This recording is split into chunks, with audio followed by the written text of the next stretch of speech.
عاصف لا ينتهي بالحصر ما أعطى.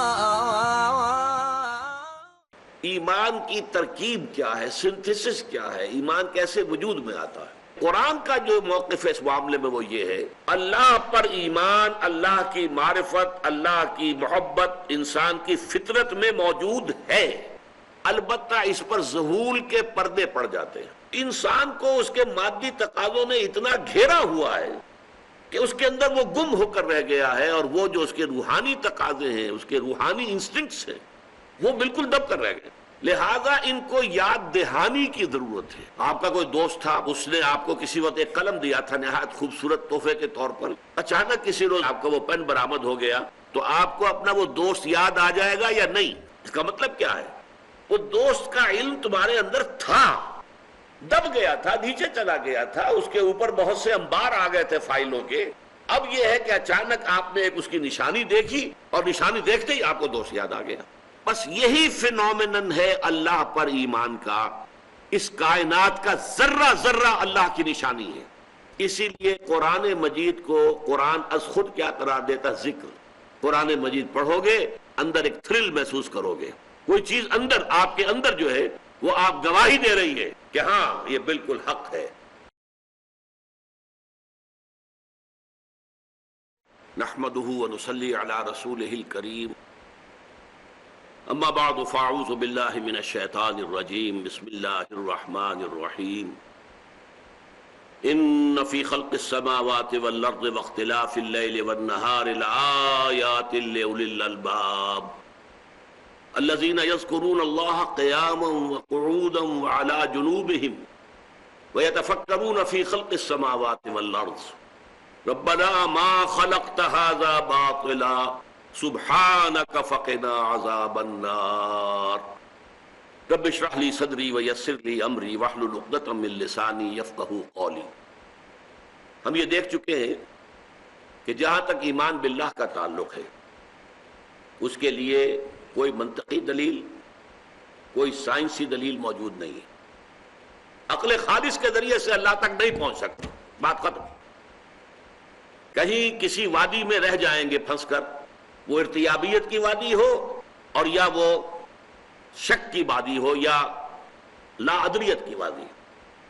یہ در حقیقت فطرت کے حوالے سے جب بات آگے چلتی ہے تو اللہ تک بات پہنچے گی. البتہ اس سے آگے اب ایمان بالآخرہ کا معاملہ یہ ہے، اس میں دو چیزیں آئیں گی، ایک فطرت اور ایک منطقی عقلی تقاضا. یہاں فرمایا الذین یذکرون اللہ قیاما وقعودا وعلی جنوبہم. دیکھیے ان تین الفاظ سے قرآن مجید کے آپ کو وہ روایت یاد آ گئی ہوگی حضرت عائشہ صدیقہ رضی اللہ تعالی عنہ کی، جو میں نے پچھلی نشست میں تفصیلاً آپ کو سنائی تھی. آپ کھڑے ہو کر بھی نماز میں روتے رہے، پھر آپ سجدے میں گئے ہیں تو آپ سجدے میں بھی روتے رہے، اور پھر آپ ذرا دیر لیٹے ہیں تو وہاں بھی آپ پر جو وہ طاری رہا ہے، بکا کی کیفیت جو ہے، گریہ طاری رہا ہے، رقت طاری رہی ہے. اسی طرح اب یہاں پر الفاظ آ رہے ہیں الذین یذکرون اللہ قیاما وقعودا وعلی جنوبہم. جب اللہ کو پہچان لیا تو اب یوں سمجھو کہ یہ الجھی ہوئی ڈور کا سرا ہے جو تمہارے ہاتھ میں آ گیا. یہ سرا اب چھوٹنا نہیں چاہیے ورنہ ڈور کبھی نہیں سلجھے گی.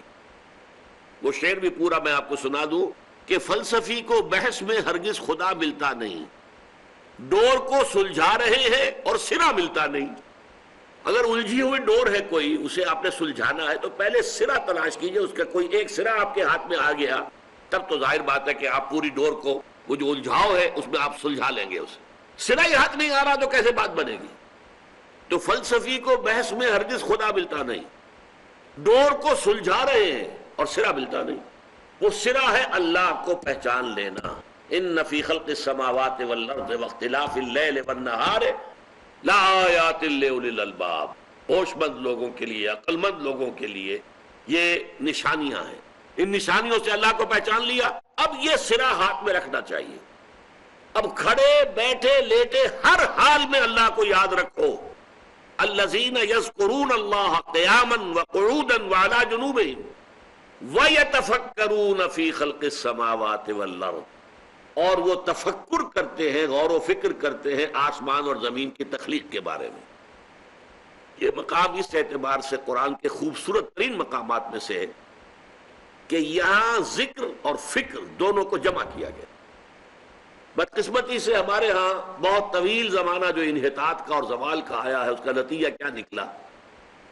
کچھ ذاکرین ہوتے ہیں ذکر کرنے والے، لیکن فکر سے آ رہی ہیں، یا مفکرین جو ہے وہ ذکر سے محروم ہیں۔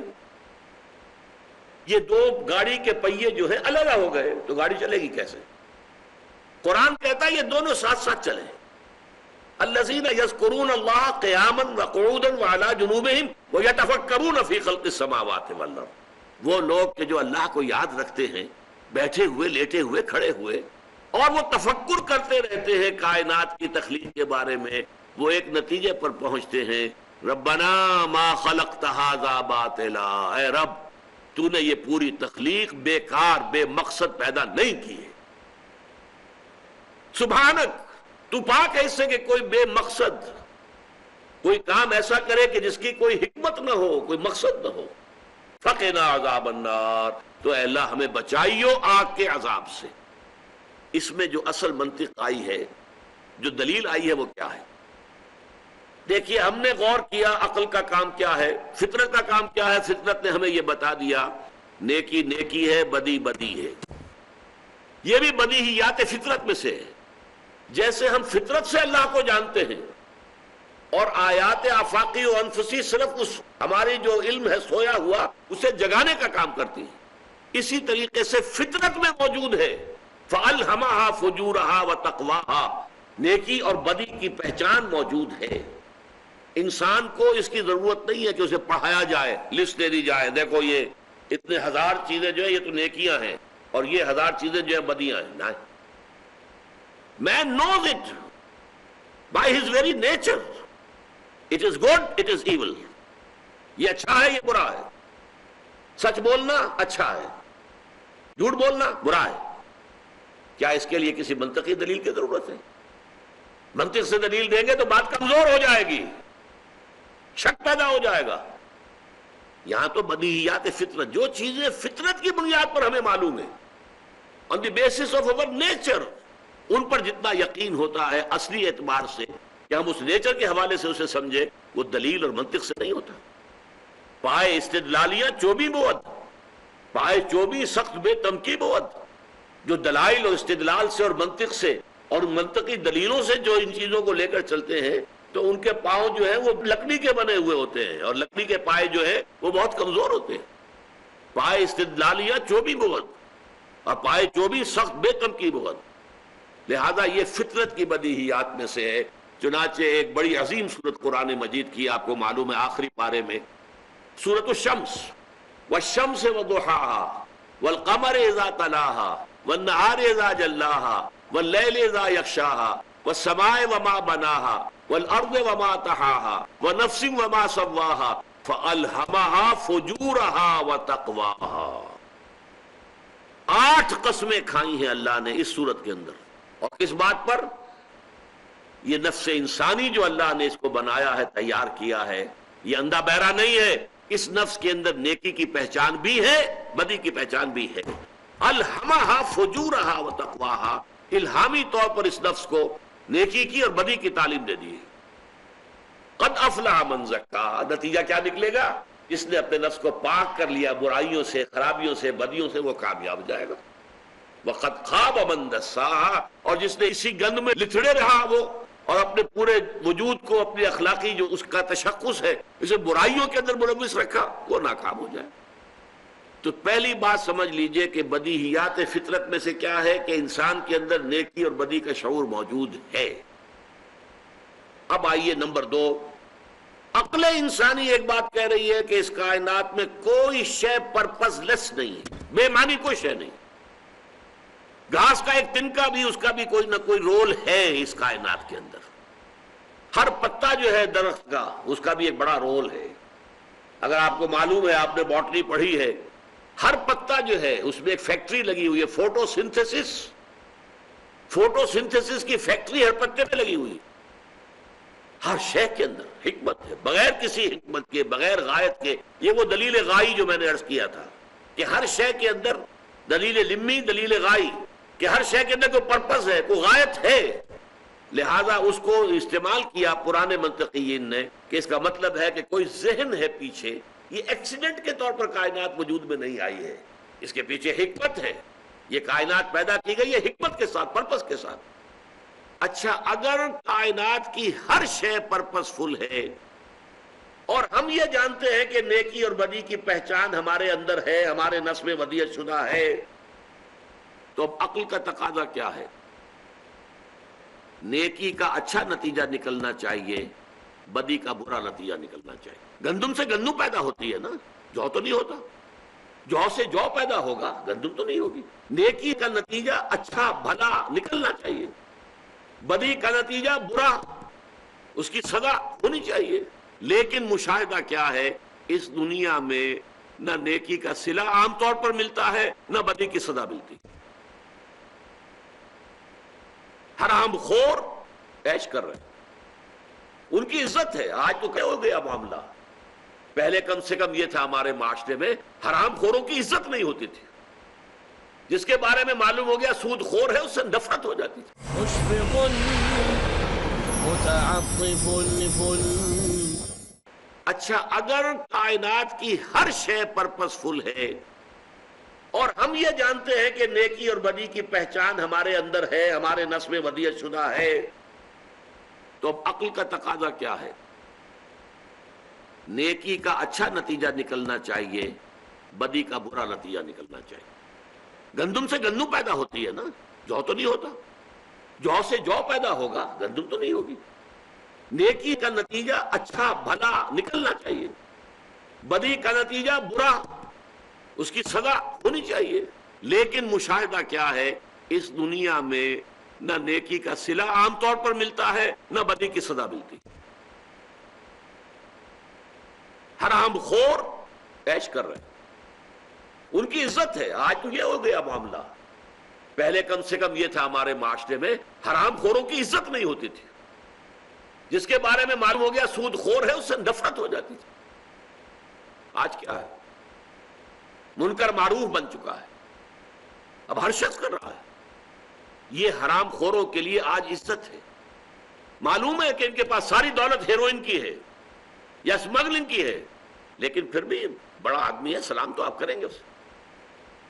کیا پتا کوئی کام پڑ جائے اس سے، اور نہیں تو اس کے شر سے بچنے کے لیے اسے ہی سلام کرو، گردن جھکاؤ. تو یہ صورتحال آج اس دنیا کے اندر ہے. اس کا نتیجہ کیا نکلتا ہے؟ کوئی اور زندگی ہونی چاہیے.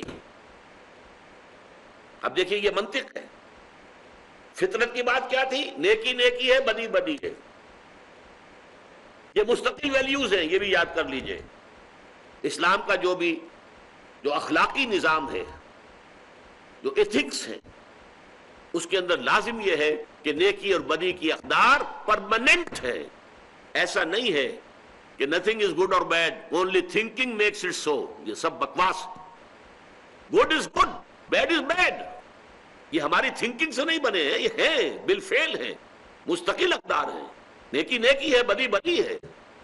اچھا، یہ بات تو فطرت کی ہو گئی، اس کے لیے دلیل آپ نہیں لا سکیں گے.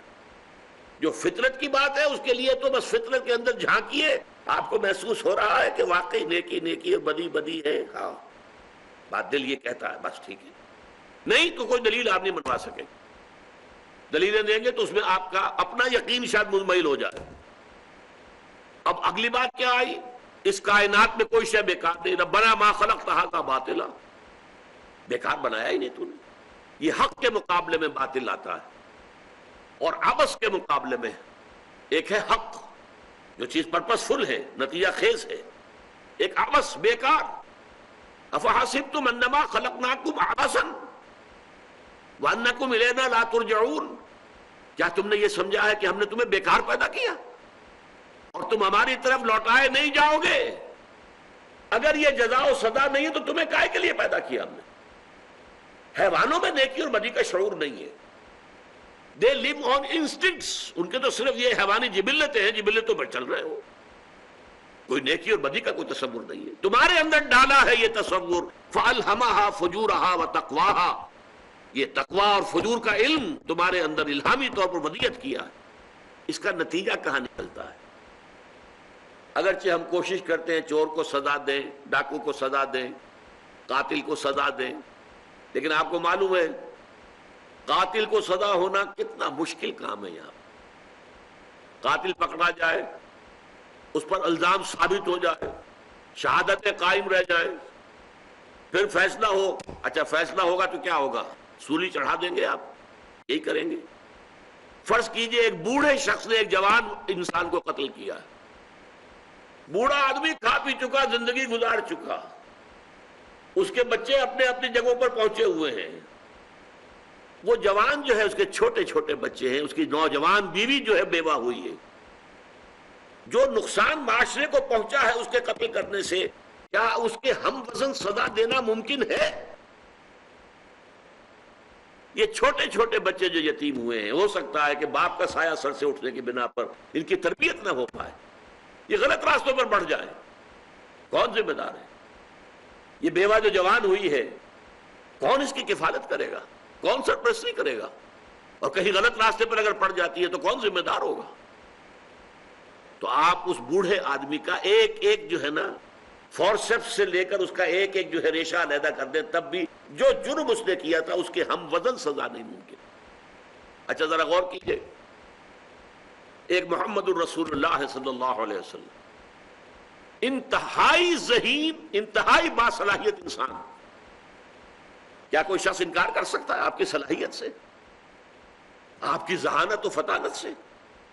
آپ کے اندر کتنی عظیم صلاحیتیں تھیں، ایک عظیم انقلاب برپا کر دیا 20 برس کے اندر.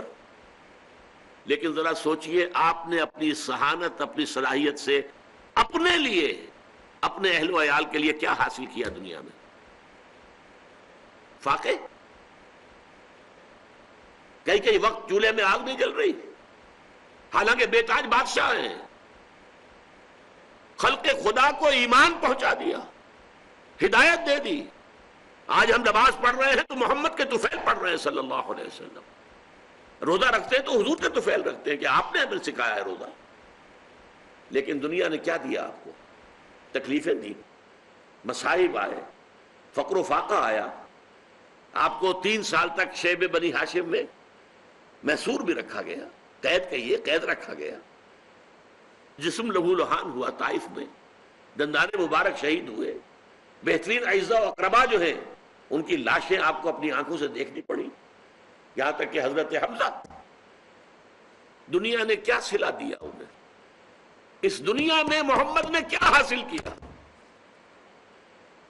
اگر آخرت نہیں ہے اور وہاں آپ کے مقامات بلند لوگوں کے سامنے نہیں آتے، وَلَسَوْفَ يُعْطِيكَ رَبُّكَ فَتَرْضَىٰ، اگر وہ درجات نہ ہو حضور کے، اگر آخرت نہ ہو، تو سب سے زیادہ گھاٹے میں رہنے والا انسان محمد تھا صلی اللہ علیہ وسلم. کیا بنایا؟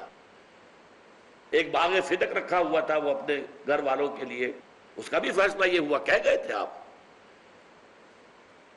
کہ ہمارے لیے نانو معاشر الانبیاء لا نرث ولا نورث ما ترکناہ صدقہ، ہمارا جو انبیاء کا معاملہ ہے وہ یہ ہے کہ ہمیں نہ کہیں سے ورثہ ملتا ہے والدین سے، نہ ہمارا کوئی ورثہ ہوتا ہے جو ہماری اولاد کو منتقل ہو. جو کچھ ہم چھوڑیں وہ صدقہ ہے.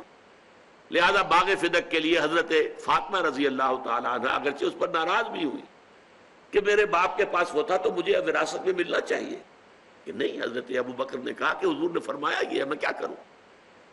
نحن معاشر الانبیاء لا نرث ولا نورث ما ترکناہ صدقہ. اب اس کے برعکس دیکھیے، ہٹلر نے، چنگیز نے، اٹیلا نے جو ایک بخار چڑھایا دنیا کو جنگ کا، لاکھوں انسان قتل ہوئے. آپ کو معلوم ہے جنگ عظیم دوم کروڑوں انسان قتل ہوئے، کروڑوں جو ہے بچے یتیم ہوئے، کتنی عورتیں بیوہ ہوئی، اور سب ایک شخص کا ذہنی فطور، ایک شخص کا دماغی فساد. ہٹلر، اس نے قوم پرستی کا بخار چڑھا دیا. We are a superior race. We the Germans are a superior race.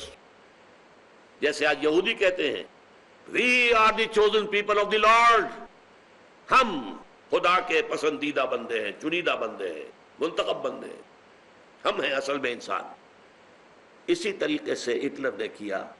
اگر ہٹلر زندہ مل گیا ہوتا، پھر میں کہہ رہا ہوں ایک فورسپ سے اس کا ایک ایک روح علیحدہ کیا جاتا تو کیا اس کے جرائم کی سزا بن جاتا؟ آپ کی زبان پر اگر انگارہ رکھ دیا گیا، آج زبان جل جائے گی، ہوگا۔